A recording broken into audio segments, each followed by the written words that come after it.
As the calendar turns towards spring, one thing consumes the NFL: mock drafts.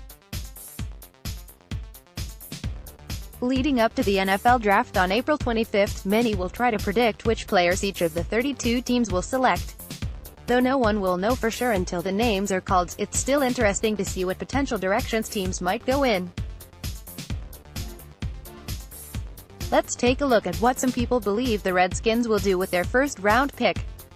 ESPN's Mel Kiper's NFL Mock Draft 2.0, Drew Lock, QB, Missouri. Kiper currently has Washington taking a quarterback in the first round, but maybe not the one people were expecting. While Kyler Murray and Dwayne Haskins are viewed as first-round locks by many, the Missouri product placement in the draft is not as certain. In this scenario, Kiper has Murray and Haskins off the board before Washington gets on the clock, making Lock the best available passer remaining. In his senior COSN, Lock finished with 3,498 passing yards and 28 touchdowns. CBS Sports RJ. White, Devin White, ILB, LSU, not a quarterback here. White has the Redskins using a pick on the junior linebacker. Questions surrounding what will happen with Zach Brown as well as pass-rushing linebacker Preston Smith. White could fill a need for the Redskins. CBS Sports Ryan Wilson and Chris Trapasso. Daniel Jones, QB, Duke. The Redskins take a passer in both of these mocks as well, just a different one. Jones, the junior from Duke, slides in at number 15 behind both Murray and Haskins. However, Wilson also has Lock going before the Redskins pick, while Trapasso has him falling to no. 28. Bleacher Report's Christopher Knox, Daniel Jones, QB, Duke. More Jones here for the Redskins. Passer, who threw for 22 touchdowns in 2018, is the fourth quarterback off the board in this mock draft as Haskins, Murray and Lock all go in the top 10. USA Today's Luke Easterling, Daniel Jones, QB, Duke. Starting to see a theme here? Not only does this mock draft have the Redskins selecting Jones, but it has them moving up to no. 12 to make the selection. Easterling describes Jones as a raw but promising passer. NFL analyst Charlie Casserly, Daniel Jones, QB, Duke, describing him as a passer with excellent field vision, anticipation and accuracy. Casserly likes Jones in Washington. NBC Sports Washington's Ben Standig, Montez Sweat, Mississippi Street. As mentioned earlier, Preston Smith's time with the Burgundy and Gold could be coming to an end. Sweat, who recorded 11.5 sacks last season, impressed at the Senior Bowl and could make an impact from day one. While many see the Redskins taking a quarterback, Standig sees inside linebacker as a priority. More Redskins news: Antonio Brown won't play for the Pittsburgh Steelers next season. You may have thought this scenario already existed since the Pro Bowl wide receiver often publicly airs his desire for a trade and frustrations with quarterback Ben Roethlisberger. Tuesday's news pushed assumption to reality.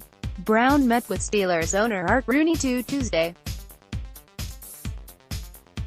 The NFL's top receiver posted a picture of the two via his Twitter account with a summary of their conversation.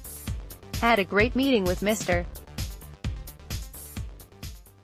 Rooney today. We discussed a lot of things and we cleared the air on several issues. We both agreed that it is time to move on, but I'll always have appreciation and gratitude towards the Rooney family and its Steelers organization. Rooney today. We discussed a lot of things and we cleared the air on several issues, Brown explained. We both agreed that it is time to move on, but I'll always have appreciation and gratitude towards the Rooney family and its Steelers organization. However, permission for Brown's camp to speak with other teams was not initially granted. The cost won't be cheap despite Pittsburgh essentially backed into a corner. Considering Brown's tremendous talent and Hall of Fame production, he's the rare non-quarterback capable of positively altering a team's projections. Green Bay, armed with 2 first-round picks, and San Francisco, a team Brown mentions as a future destination on social media, are among the teams likely excited by Tuesday's reveal. As for the Redskins, we know the need is real. Washington's offense lacks playmakers, especially at wide receiver. The team also has major concerns under center, so acquiring a top receiver before solving that passer issue feels a bit like putting the cart before the horse. There are also salary cap fears for a team without much wiggle room and a lengthy list of holes. If, however, Washington desires a return to its off-season champion days, adding Brown is the splashy move. Now we know for sure that's an option. More Redskins news. For too many years, the opening of the franchise tag period marked the true beginning of the NFL offseason in Washington, as the Redskins and Kirk Cousins awkwardly danced around a long-term contract for 2 straight years. The team deployed the franchise tag and paid their former quarterback a total of $44 million in 2016 and 2017. Those days are over, even if the quarterback situation remains unsettled. Things looked solid when Washington traded for Alex Smith last year, but a horrific leg injury leaves nothing but questions for the fall. It won't be used at quarterback, but still, the franchise tag looms. Tuesday marks the first day NFL teams can apply the tag, and the Redskins have some valuable players possibly headed for free agency. Preston Smith and Jamison Crowder headline the potential free agent losses for Washington. Both drafted in 2014, their rookie deals are set to expire, and the marketplace should be welcoming to both players. Smith had a down year statistically in 2018, registering only 4 sacks. In 4 years in the burgundy and gold, however, Smith has totaled 24.5 sacks along with 4 forced fumbles and 4 interceptions. He's never missed a game in 4 seasons either, and has the length, frame and athleticism few outside linebackers can boast. It will be interesting to see how many teams are in the market for Smith. This is a particularly deep class of edge rushers heading to free agency, and RotoWorld's Evan Silva ranked Smith the 5th best option with an expiring contract. The players ahead of him, however, could all get tagged by their teams, and that means Smith could become more desirable if he hits the market. Will Washington tag Smith? Probably not. Franchising Smith would mean paying him the average of the top 5 paid players at his position in the NFL. That means more than $17 million for the 2019 season. The Redskins can't offer that, because Smith would sign it in a second. His market will likely pay him at least $8 million per season, and perhaps $10 million per year or more, but $17 million is way too much. Smith is good, but that's Von Miller money. Well, what about Crowder? Again, the money will be too much.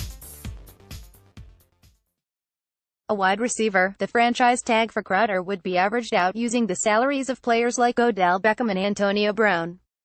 When healthy, Crowder is a nice player. He has quick feet and can gain separation on the inside of offensive schemes. That won't land him $16 million per season though, like a tag would require. It's just not going to happen. 2 other Redskins starters are slated for free agency. Clinton Dix and Adrian Peterson. The franchise tag for safeties carries a price tag of $12 million for 2019. Washington will not consider that for Clinton Dix. The franchise tag for running backs carries a price tag of $12 million for 2019. Washington will not consider that for Peterson. Redskins fans, remember how much you hated the franchise tag? Well, this year you won't need to worry about it. More Redskins news.